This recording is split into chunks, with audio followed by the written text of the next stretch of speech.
Hey guys, welcome back to another episode here for the Piston Head Garage. We are still working away at Elite Automotive Finishes and OK Garage to get Project Redemption, the LS400, the Drift Limo, whatever you want to call it, back on the road. We've still got a ton of stuff to bang out on this list. Today I want to focus on I kind of want to get some cool stuff on. I figured you guys have seen a lot of the nasty work, the stuff to keep the car going. I do have to put the drive shaft back in, but I want to get into some fun stuff. Maybe we'll get the oil cooler, the nitrous, stuff like that. I know I promised it last time, but we kind of ran out of time. So today I'm going to get that drive shaft back in, maybe drop the fluids out, and yeah, if you guys are new to this series, make sure to check out the other stuff. Also, make sure to subscribe, hit the little notification bell because YouTube is terrible lately, so I want to make sure you guys get to see all of this. Also, make sure to check out the vlog, the behind the scenes, because there's a lot of taco eating, and a lot of taco eating. Arizona's got some wicked tacos, and it turns out what I've been eating all these years was not tacos. So make sure to check that out. But yeah, let's get into it.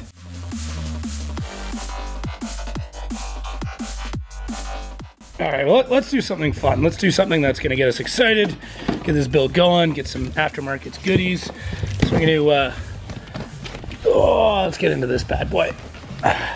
So, this is a Mishimoto 10-row universal oil cooler. Wow, let's try that again.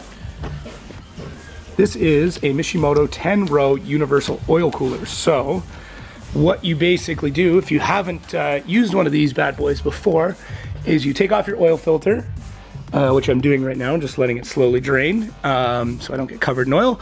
And then there's a sandwich plate and some threaded inserts that go in. You then put the sandwich plate on, your lines will run off of that, and yeah. Anyways, you'll see here in a sec.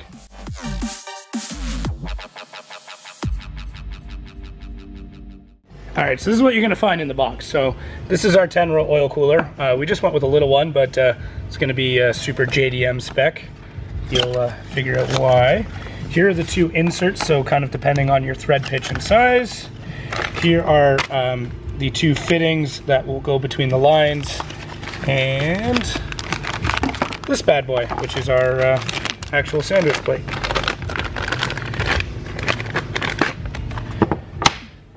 The limits, push them. Oh, cool, for their warranty. Look at that. Also, it comes with a little Mishimoto air freshener, and it smells delicious. So anyways, this is what everything kind of plugs into. So those fittings go into there, which goes into the lines, which goes under there. The nice thing too is that these fittings will fit on either the oil cooler or they'll fit on the sandwich plates. That way you have two options, whether you need a 90 or a straight. So I'm gonna get this part on and figure out our thread pitch and all that stuff, and then I will get the lines kind of run. We're not gonna crack anything down until we know exactly where we want it to be, but I want to at least get this started.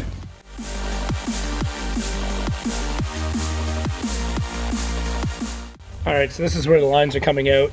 We have to take out this pump anyways, but they'll come out, and then I'll have to wrap them around the rad, and I think we're gonna mount it right up there if I'm not mistaken, so I'll have to make some brackets or something quick, but should be good.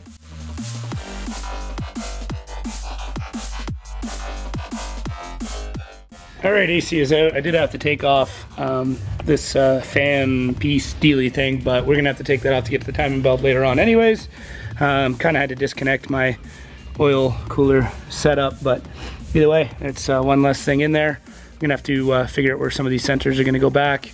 There was also a battery ground that I had to cut because it was seized on, but either way, it's not a big deal. We'll ground that out somewhere, but now at least we'll be able to run the oil lines much easier, service the oil filter a lot easier, and we're already halfway there to do the timing belt, so had to happen anyways. All right, so we have a few different options when it comes to this oil cooler. Really depends on, it is Brian's car, so I'm gonna let him decide, but I think it'd be awesome to get it in right where the license plate area would be, because we can kind of countersink that in so it sits flush, and then we can build brackets coming off the bumper support. We could also throw it like a little more JDM style out here, lower. We could put it in a practical spot, which would be like up here. Like, you know, I mean, this is probably in this area be the most practical area. but we're not necessarily going for practical. So I got everything else run. I don't want to make that decision without Brian. I'm gonna do a bit more research on where to tap into the fuel lines for the Nitrous Express kit. I'll probably start running some very basic lines for this, getting some switch panel stuff made up, figuring out where I want the bottle to go, you know, stuff like that. So this is how everything comes. We've got the purge valve as well, which is sweet, and Nitrous Express was friendly enough to send us a switch console assembly. As for the nitrous tank, there's a couple of different places it could go. I'm thinking probably right there in the middle so we can still reach it. The passenger seats will still be there. There's a nice transmission tunnel to tap into. Although, depending on the series, sometimes they regulate it has to be away from the passenger compartment, it has to be back here. So these brackets are pretty strong. I wouldn't be concerned about anything happening in a wreck, but I don't know, maybe we'll put it in the middle, and then if somebody says something, all it is looped line.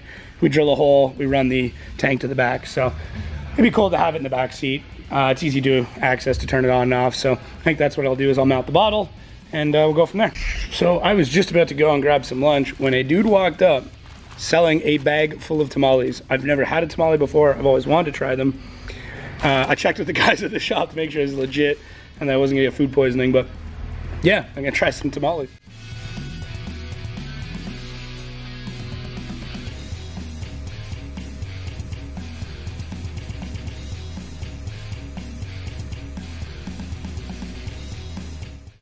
Okay, so the bottle is in. Now it's time to start running lines. We are running a wet system, so what we need to do is tap into the fuel system as well. After doing a ton of research, apparently these Lexuses and these 1UZs have a kind of a unique fuel system that I don't even know enough to get into to explain it to you. But where we tap into is right here. This is our main fuel feed line. There is a rubber line that's in there. We cut that. Thankfully, our nitrous kit came with a splice connector, goes to a 4AN. That then goes into our Proton controller pack. We run our nitrous into that as well, and then we run both of those lines over, and that'll go into our AEM intake. So, as what I'm going to work on now is just running some lines. I can show you right here, actually. That fitting right there is what we're going to use. So, we cut the fuel line, we run that through. It kind of interrupts. It allows us to pull fuel off of it. Run that line to the controller. And we've got these lines as well. So there's our Proton pack. Yeah, so basically I'm going to run the main nitrous feed line to that. We'll figure out a mounting location for that. We'll run all that stuff, but it's all here. So I guess I better get to it.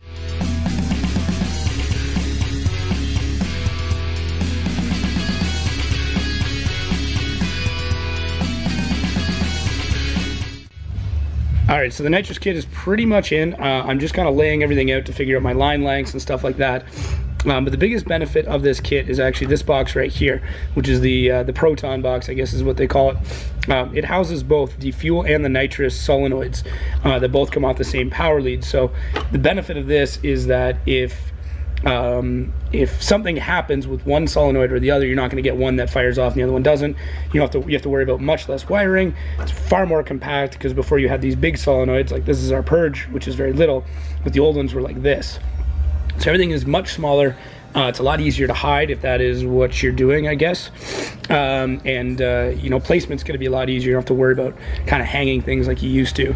So basically, the way that this is set up is this is our nitrous line, this is our fuel line, and our fuel line's actually going to tap in just back here. So I got to cut that in a minute, which is slightly nerve-wracking, but yeah. And then we've got our purge valve here, which Brian wants to shoot out of the hood, so we'll do that. And this is our shark fitting, is what they call it. So this is what actually goes into the intake and sprays out. So you put your jets in there to control the flow of fuel and nitrous. And yeah, that's pretty much the whole setup. So I'm gonna let Brian wire this, because I am notoriously bad for wiring, so I do not feel like doing that. But either way, this is pretty much ready to go. Just a matter of kind of mocking things up, getting some mounting locations, and then going from there. So bottle is already in, line is run to the bottle, and yeah, looks pretty badass actually. So Once again, I'll let Brian mount everything, wire everything, because that is not what I'm good at. But keep working. What do I want to do after this? I guess we could look at mounting the switch panel for the Nitrous Express kit, and maybe some of the button locations and stuff like that. But pretty much there, pretty much ready to go on that end, and just uploading some videos. Okay, so since we've gotten rid of all of the HVAC or HVAC and all that stuff, I've looped over one of the coolant lines. I found a really nice spot to put our Proton unit, which will be right back in here. It gives us lots of line, kind of puts it out of the way as well. Wiring should be easy to get to. Just generally a good spot. There's already some OEM mounting hardware that we can use to hold it down. So what I am at now, which is kind of freaky, is I actually have to focus. I actually have to cut into the fuel line. A little nervous about doing it anytime you're cutting into stuff like this. One, because if we have to get another one, it is going to be a giant pain in the ass. But either way, I think it's got to happen. So this is the fuel line I got to cut into. Here's a little T-barb fitting that I'm going to use. Come on, focus. Anyways, yeah, so that is what I'm using to go in. So that's got our fitting, and that goes in between. Pull some fuel off of it. Once I cut it, that's pretty much no turning back. So here we go, I guess.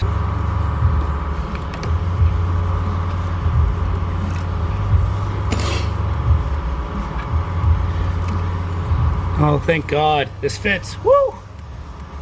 Slightly less nerve-wracking. Ah, fuck.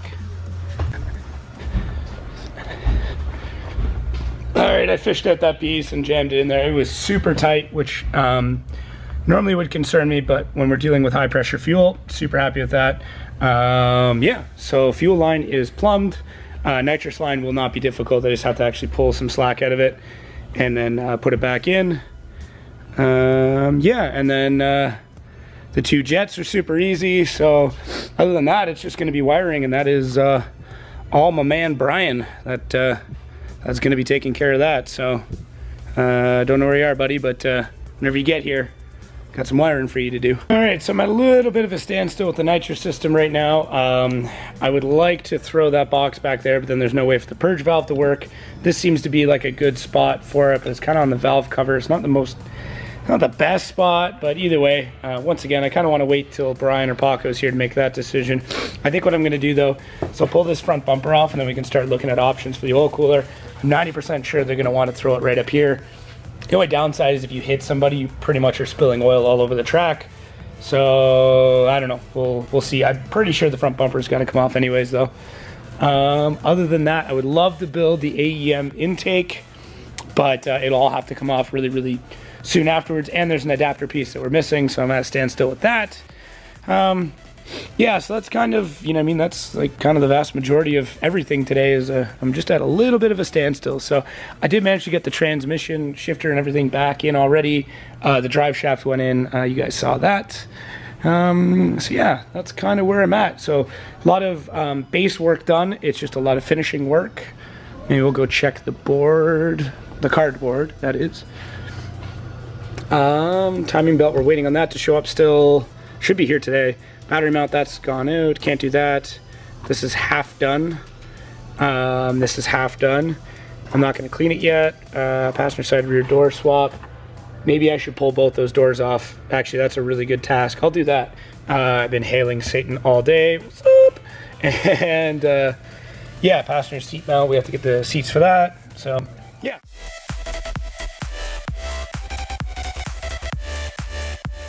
So I'm going to talk to Brian and see if he wants to replace this door, or maybe just try and bang it out a bit, because it's really not that bad. The back door definitely need to be done. It's pretty beat up, and I didn't want to sit right, so. All right, guys, so cutting today a little bit short. Brian came, we made some big decisions. We'll talk about those tomorrow. But we got a lot done today. Pretty much everything is mocked up. It's just a matter of kind of finishing everything up now, which is awesome. Super stoked to get the nitrous kit finished up, oil cooler in place. I think I know where I'm going to put that. We got that door off, front bumper's off, nitrous, you know, all this stuff's in. So got a lot of shit done today. Get even more shit done tomorrow. Make sure to check out the next episode, which will be for tomorrow. And all the other shit we're gonna finish up, hit the linky things around in the dealie. And we'll catch you on the next one.